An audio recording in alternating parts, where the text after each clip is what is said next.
Let me say this. I love y'all.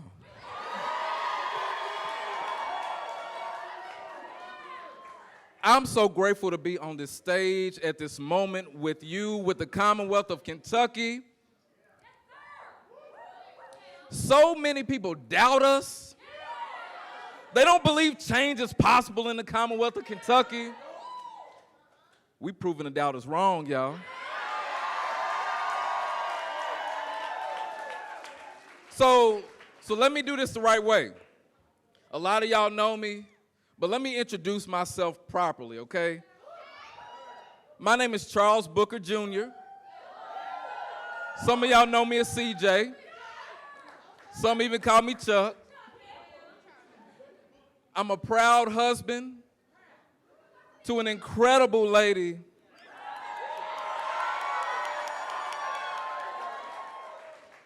Someone who has sacrificed to give me the chance to pursue my purpose, that holds my hand when I don't feel like I have the energy, that hands me my insulin when it's running low. Someone that is ready to cuss out anybody that disrespects me.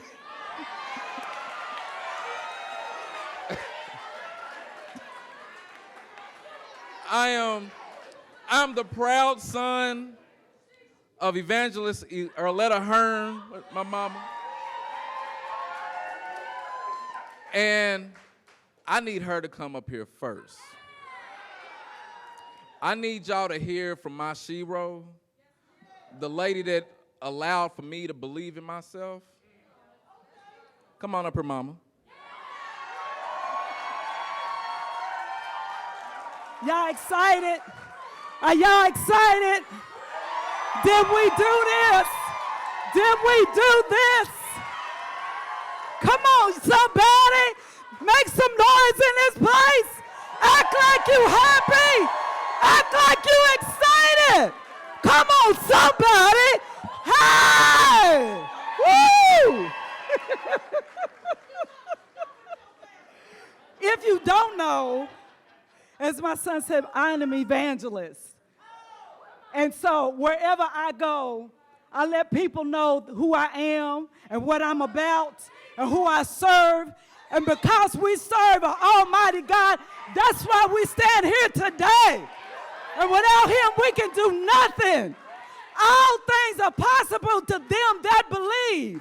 And I told my son, you hold on, hang in there, for you are here at such a time as this. And we are making history, y'all. Do you hear what I'm saying? We are making history. History. Your story. Her story. My story. Come on, make some noise.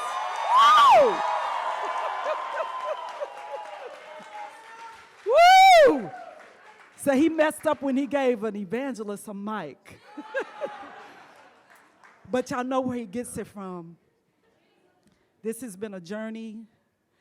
This has been a journey. Tears, sweat, disappointment. But through it all, through it all, through it all, the song said, I learned to trust in Jesus. And I learned to trust in God. And if it had not been for God giving me this gift almost 38 years ago, the only child out of 4 that lived. And I told him, baby, God got a thing for you, a plan for you, purpose for you.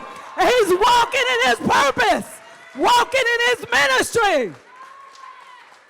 And because of your support and because of your love, we stand here today. Now, we took the primary today. In November, we're going to take the general. Y'all heard me? Y'all heard it? I'm speaking that thing into existence. Yeah, we got this. We got this. Is that all right? Yeah. So as a proud mother, the oldest of 18 plus, I've got some of my sisters here and my nieces. Sisters and different ones. My daughter-in-law, beautiful woman, I'm so proud of her. My grandbabies. Y'all saw 2 of them performing. And if Daddy could be here, he'd be here, wheelchair and all. He would be here. My son has a little tag of his on his tie and my mama's Bible, so wherever he goes, he takes a piece of them with him. And so without further ado, I introduce to you the next senator of the state of Kentucky. Yeah! Yeah! Yeah! Woo! My son, he's a husband, he's a father, he's a nephew, he's a cousin, he's your senator, he's your friend, Charles Booker Jr.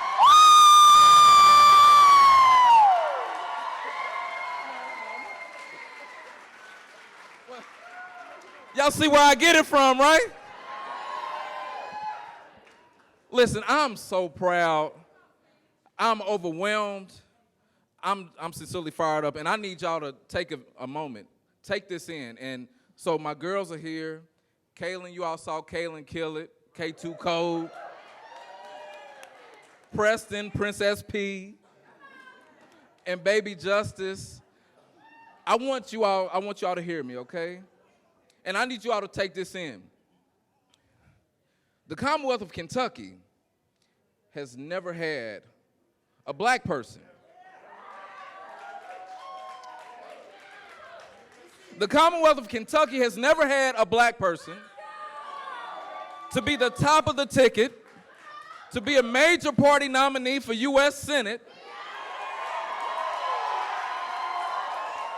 If anybody tells you change is not possible, if anybody tells you that ceilings can't break, tell them look at Kentucky. Tell them look at us. Now, can I take this off? Okay. So I come from a long line of Kentuckians. I'm going to do this real quick, but I got to honor this moment with you all. My family goes back several generations. Teachers, ministers, as you can see, industrial workers, farmers, people who have worked to lift up this Commonwealth. My ancestors were enslaved in this Commonwealth. My uncles were lynched in this Commonwealth. There was a time that my family was not seen as a human being in the Commonwealth of Kentucky. And we could take that history and believe that nothing is possible. We could take that history and lose hope. We could take that history and fall back and give in to the hate. But that's not what we did today. That's not what we did today. Kaylin, Preston, I need you all to know that you can do anything. You can be anything. Even run for United States Senate. I ain't gonna be the last one. But listen, you all, this is a historic moment, not just because of the barriers that we're breaking, because we're facing the pain and the ills of our history. This race, a lot of people across the country have not considered this as an important race. They talk about all the other states, they don't talk about Kentucky. But hear me and hear me right now. This race will determine the fate of democracy in this country. It is up to the Commonwealth of Kentucky, as it always has been. And the reason why this race is so important is because we did it without the big money. I'm not the selected candidate from that back room. I'm not the big money's choice. The people made this decision. Y'all made this decision. Kentucky made this decision. I need you to be proud of yourself because I'm proud of you. I'm proud of us. I said that a coalition from the hood to the holler is possible. I was laughed at. I stepped out on faith because of what I've been taught, that we can move mountains, and said that, you know what? We can get corrupt politicians like Mitch McConnell and Rand Paul out of office, and a lot of the pundits said no.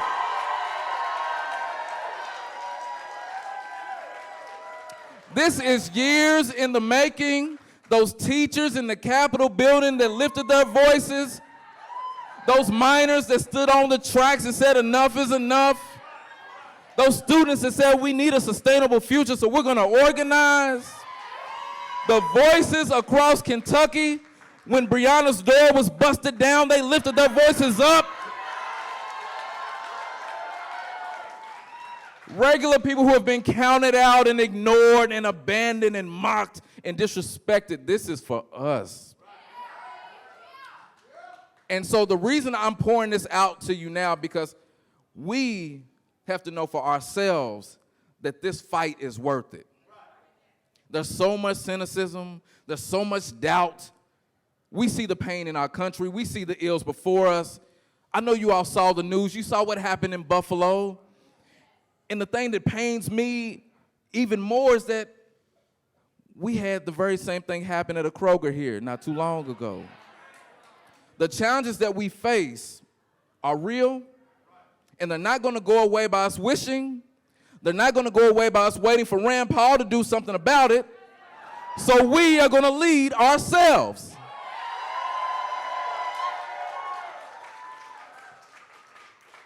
And family, this race is not just about beating Rand Paul. All right, we're going to blow Rand Paul out. Hold on, let me do it right for y'all. We are going to blow Rand Paul out. Bye, Rand Paul. Bye, Rand Paul. Randall Howard Paul, you gotta go. I need y'all to know that. But hold on, because this is bigger than Rand Paul. This is about our future. This is about ending generational poverty. This is about grabbing racism by the roots and pulling it up. This is about healing. It's about humanity, y'all. I'm not running because of my party registration. A lot of people thought, okay, Charles, you in this position, you've made yourself inevitable. We thought it was impossible before, but it's inevitable now. So surely the state party's supporting you. Surely the National Democrats are supporting you. You know what? The only support I got was from y'all.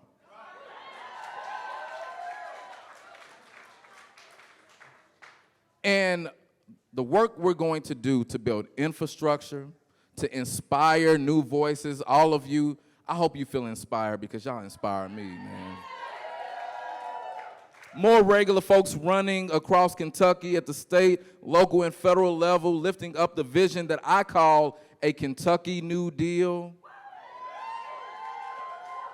A Kentucky New Deal to me is life, freedom, and prosperity for every single one of you. No matter where you're from, what you look like, how much money you have in your pocket, what faith you have, the pronoun you use, who you love, whether you're walking or in a wheelchair, you deserve to dream big. You deserve to pursue and surpass your dreams. And I know we can win that.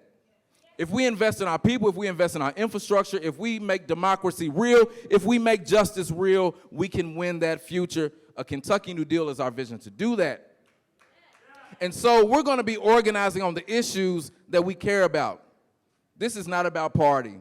We got to get bigger than that, y'all. Democracy is hanging on by a thread. This is about meeting people where they are, listening to you, being accountable to you, and lifting up the policies that respect your humanity, that account for your dreams and your concerns, making sure that nobody has to ration their insulin, no one has to decide between putting food on the table and keeping their lights on, no one has to wonder how they're going to get formula for their baby or how they're going to afford gas. No one has to wonder if their door is going to be kicked in the dead of night. We can win that future, and we have to do it. So as much as we want to beat Rand Paul, and we're going to beat Rand Paul, we have to beat hate. And let me tell you a little bit about why. So I'm running against this guy now. It's official. I'm the Democratic nominee. I'm going to take on Rand Paul. And I need you to see Rand Paul for who he is. I don't spend a lot of time on him because it's bigger than him, but I need you to see him for a second. Rand Paul is a contrarian. He's a crisis actor. He's a conspiracy theorist. In a lot of ways, he's a cartoon character, but I need you to understand what he's doing. He stokes division, he pours gasoline on hate, and then he hides his hands. He calls himself a libertarian. He's not even a libertarian because he doesn't really have an ideology. He's an opportunist. He does not want government to get out of our way. He wants it in his pocket. Rand Paul has sold us out. And let me give you one specific example. We've been dealing with this pandemic. We've lost our loved ones. We lost our childhood pastor. Throughout this pandemic, Rand Paul was saying, it's a hoax, burn your mask. Don't get vaccinated. Don't take care of your loved ones. Don't pay attention. Meanwhile, his family is getting stock in remdesivir when you get sick so he can make money off of you. That's his MO. He doesn't want safer communities because he's in bed with the NRA. He doesn't want everyone to have health care. He said expanded health care is slavery for doctors. He compared expanded health care to slavery because he's getting money from the very industry that preys on us. I need you to see this man. He voted against relief for Kentucky, for our allies abroad. Even when this tornado ripped across Kentucky, he opposed the investments for us to rebuild because he doesn't think government should do anything. We pay for it, and he believes it should do nothing for us. People like Rand Paul pour gasoline on all the hate and fire and walk away whistling as we fight amongst ourselves. His playbook is racism. Rand Paul single-handedly blocked the Emmett Till Anti-Lynching Act from becoming law because he doesn't think racism exists anymore. Rand Paul said he would oppose the Civil Rights Act because he didn't want businesses being required to serve people that look like my mama or my daughters.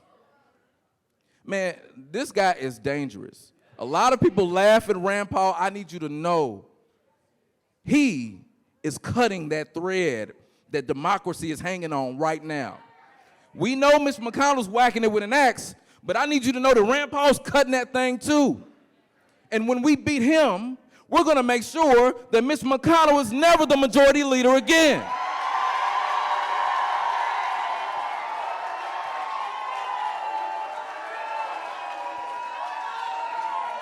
Bet on that. It's only right. Okay, this is for the country. I know that Kentucky has Mitch McConnell and Rand Paul. The way we're going to make it right is by winning this race, and I'm asking you to join us and support us. A lot of people don't want to invest in Kentucky because when they did it before, they got burned. In the last cycle, there was over $100 million that was pumped into Kentucky, but they didn't listen to the people of Kentucky. It doesn't matter how much money you have if you don't have a vision that inspires people to believe things can be better. If you don't actually listen to regular folks who are crying out and banging on the door to make democracy real, if you ignore us, you lose. This is the chance to make it right. And I'm asking you, this is my last ask of you for the night, because we got a lot of work to do this summer. Before all the organizing, because I need y'all to help me and volunteer. I know y'all got me. We're going to do this together. We're going to crush this summer, right? But I need you to believe. I need you to believe that Kentucky deserves better. I need you to push past the partisan divides, push past your frustration, embrace it, but push past it, and choose Kentucky. A lot of people have said, well, will the people of Kentucky vote for a black man? And I'm like, well, look, the people of Kentucky are my family. Y'all my family. But you know what? Above all else, you deserve the chance to choose. And I'm asking you to choose Kentucky with me. Are you all ready to choose Kentucky? Hold on. Are you all ready to choose Kentucky? Are y'all ready to prove the doubters wrong? Do Do you believe that anything is possible in Kentucky, including sending a black man from the hood to Washington to fight for you?